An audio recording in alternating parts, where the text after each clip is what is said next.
Elle se rue dans un café qu'elle remarque pour la première fois. La voix nasillarde des Beatles hurle « Don't let me down » à la radio.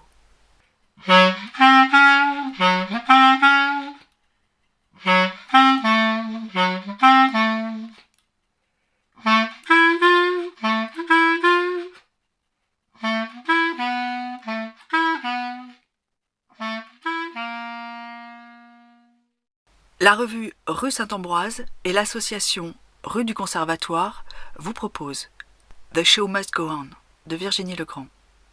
Nouvelle extraite du numéro 52 de la revue Rue Saint-Ambroise, paru en novembre 2023. Lecture Margot Abascal, musique Charlie Nelson.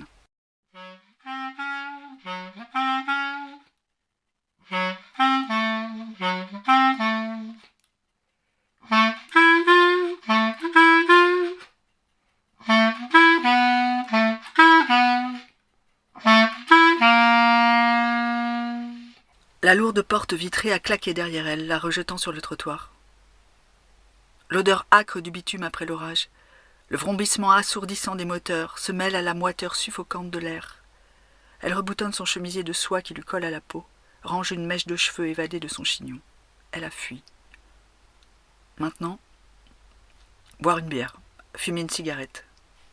Depuis quand elle ne s'en est pas grillée une? À son mariage? Après la naissance de Charles? Son cœur s'est étreint à la pensée du petit bonhomme, 5 ans déjà, sa prunelle. Quel souvenir gardera-t-il d'elle après ça? De quoi se souvient-on à 5 ans? Elle revoit, soudain, ses mains velues, hâlées, l'annulaire gauche serti d'or blanc, pétrissant la chair blanche de ses seins à la lumière blafarde des néons. Le visage taillé au couteau, elle l'avait trouvé nerveux, trahi par la discrète contraction intermittente de sa lèvre supérieure. Penchée sur elle, elle devinait l'orée de son torse par le col béant de sa chemise en lin. Il n'avait pas pris le temps de se raser. Des perles de sueur s'accrochaient à une barbe drue naissante. Des effluves brutes animales émanaient de ses gestes saccadés. La voilà livrée à la rue, à la réalité. Elle aperçoit sa silhouette dans une vitrine. Cette jupe, ce chemisier d'un autre temps, cette coupe de cheveux des années 70, cette femme n'est pas elle. Maintenant, continuer comme si ce rendez-vous n'avait pas eu lieu. De nouveau, ses mains s'imposent à elle, sur sa peau, leur empreinte. Il lui avait fait mal. Elle n'a pas osé le lui dire. Elle en éprouve encore la sensation. Ce soir, il dînera avec sa femme, racontera une histoire à ses enfants. Peut-être rejoindra-t-il les amis en ville. Ce soir, il n'aura plus une pensée pour elle. « Tu ne peux pas regarder où tu vas, connasse !» braille un chauffard. Où va-t-elle? Si elle savait, elle ne reconnaît pas cette rue, se laisse guider par ses pas, s'attarde inconsciemment à la vitrine d'un chapelier. Sur la devanture, il y a écrit « Perruque sur mesure ». Il lui semblait que c'était une chocolaterie avant. La connasse, il aurait pu l'écraser, elle aurait pu crever là, sur le champ, et en finir avec cette angoisse térébrante. Il souhaitait la revoir, vite, c'est ce qu'il lui avait dit. Il le fallait. Oui, bien sûr, avait-elle balbutié. Mais elle n'était plus sûre d'en avoir le courage désormais. Elle se rue dans un café qu'elle remarque pour la première fois. La voix nasillarde des Beatles hurle « Don't let me down » à la radio. Et lui, celui qu'elle a épousé pour le meilleur et pour le pire, la laissera-t-il tomber? Se taire? Attendre pour lui annoncer? Le mettre devant l'évidence, un soir où, nauséeuse, elle ne désirera plus faire l'amour avec lui?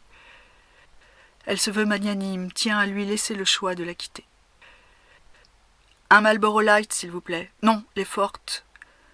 Elle est attirée par la tête chauve de Pierrot sur l'emballage des sucettes au lait, ses préférées, du présentoir qui trône sur le zinc. Et une sucette. Sur l'écran géant, on rappelle la finale de foot France-Brésil à 21h. Elle ne dira rien ce soir, préservera les derniers instants de sérénité. Elle décide de s'installer à l'une des 3 tables dressées sur le trottoir en guise de terrasse, commande une bière. Ses mains tremblent. Elle a peur. La mousse est amère. Les premières gorgées ne suffisent pas à noyer cette fichue culpabilité. Elle allait leur gâcher la vie, à Charles et à son père. Dévastatrice, lui avait asséné un jour sa belle-mère, vipérine comme une prédiction. Elle retire le film transparent du paquet de cigarettes. Fume et tue. Son portable vibre au fond de son sac. Elle hésite. Son mari? Il soupçonnerait tout de suite quelque chose à sa voix chevrotante. Elle plonge la main instinctivement, numéro inconnu, écoute le message. Le plombier reporte son passage à la semaine prochaine. Fut-il rappel dans le réel. Elle se demande où va cette femme à si vive allure, envie sa chevelure arrogante, dont les boucles rebondissent au rythme de ses pas. La première bouffée de tabac lui tourne la tête. Elle décide de rentrer. Le monde lui est insupportable. Elle a posé la main sur la poignée de la porte d'entrée. Elle sent la cigarette. « But !» Il s'est égosillé. « Putain, chérie, t'arrives juste après un tir de Zidane magnifique !»« Tu rentres tard, dis donc. T'as eu du taf ?» Il n'a pas attendu sa réponse devant la rediffusion au ralenti de la passe décisive. Il n'a pas remarqué qu'elle ne l'avait pas embrassé. 8 années de mariage. Elle est montée dans la chambre, s'est lavé les dents, s'est débarrassée de sa jupe, a ajusté les bretelles de son soutien-gorge. Défraîchie, elle l'a jeté dans la poubelle de la salle de bain comme un mauvais souvenir. Elle a enfilé une robe, mis des bas, dépoussiéré et chaussé ses escarpins noirs. Face à la glace, elle a tiré ses cheveux vers l'arrière, lissé, étiré, tiré encore.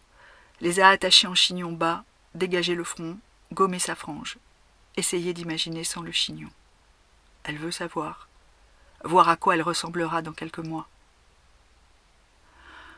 Elle s'est parfumée, trop capiteux. Il faudra qu'elle en change. Elle a sorti de son écrin le solitaire qu'il lui a offert à Noël. Est allée embrasser Charles dans son lit. Les petits doigts boudinés l'ont enserré. Le visage poupin s'est enfoui dans sa poitrine. Elle pensait qu'il dormait. Ça te va bien les cheveux coiffés comme ça, maman.